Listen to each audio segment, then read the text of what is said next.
আজকে সকালে মনে হচ্ছিল শীতটা চলে আসলো, বাতাসে কেমন জানি শীতের একটা ঘ্রাণ পাচ্ছিলাম। একটু লেট করে উঠেছি, উঠেই আমি ঘরটা একটু গুছিয়ে নিচ্ছিলাম। হ্যালো এভরিওয়ান, আসসালামু আলাইকুম। তোমরা কেমন আছো? আমি আলহামদুলিল্লাহ ভালো আছি। নতুন একটা ব্লগে তোমাদেরকে ওয়েলকাম করছি। নর্মালি আমি রাত্রেবেলাই বেশিরভাগ ঘরটা গুছিয়ে রাখি, যাতে সকালটা আমার একটু সুন্দর কাটে। আর কিন্তু মাঝে মাঝে হয় না, কারণ বাসায় যেহেতু ছোট বেবি আছে, ও অনেক সময় রাত্রে একটু খেলাধুলা করে সব কিছু অগোছালো করে রাখে।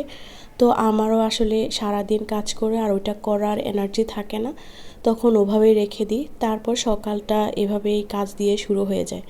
যাই হোক, সব কিছু গুছিয়ে জানালাটা খুললে দেখা গেছে কি সুন্দর একটা বাতাস। আর এই বাতাসে মনে হচ্ছিল শীতটা চলে আসলো।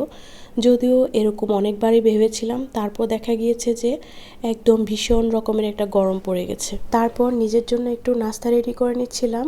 আর আমি সকালের নাস্তাটা একটু টাইম নিয়ে একা একা করতে পছন্দ করি।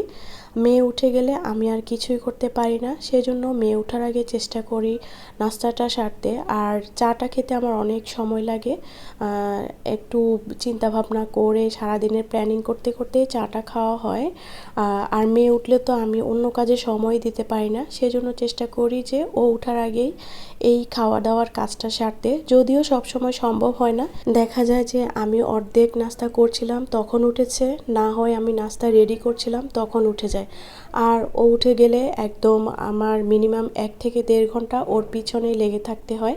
এটা সব মায়েদেরই হয়। যাই হোক, প্রতিদিন আমার একই নাস্তা করতে একদমই ভালো লাগে না। ম্যাক্সিমাম সময় আমি চা আর ডিম খাই। আজকে চিন্তা করলাম আজকে একটু রুটি খাবো, সাথে ছিল ফিরনি আর জর্দা। এই জর্দার ফিরনিটা আপু পাঠিয়েছিল গতকাল ওদের বাসায় আমার দাওয়াত ছিল, মানে আমাদের সবার দাওয়াত ছিল।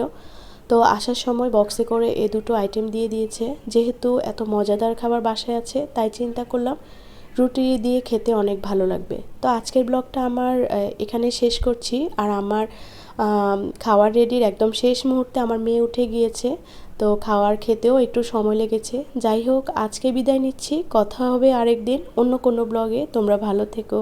আল্লাহ হাফেজ।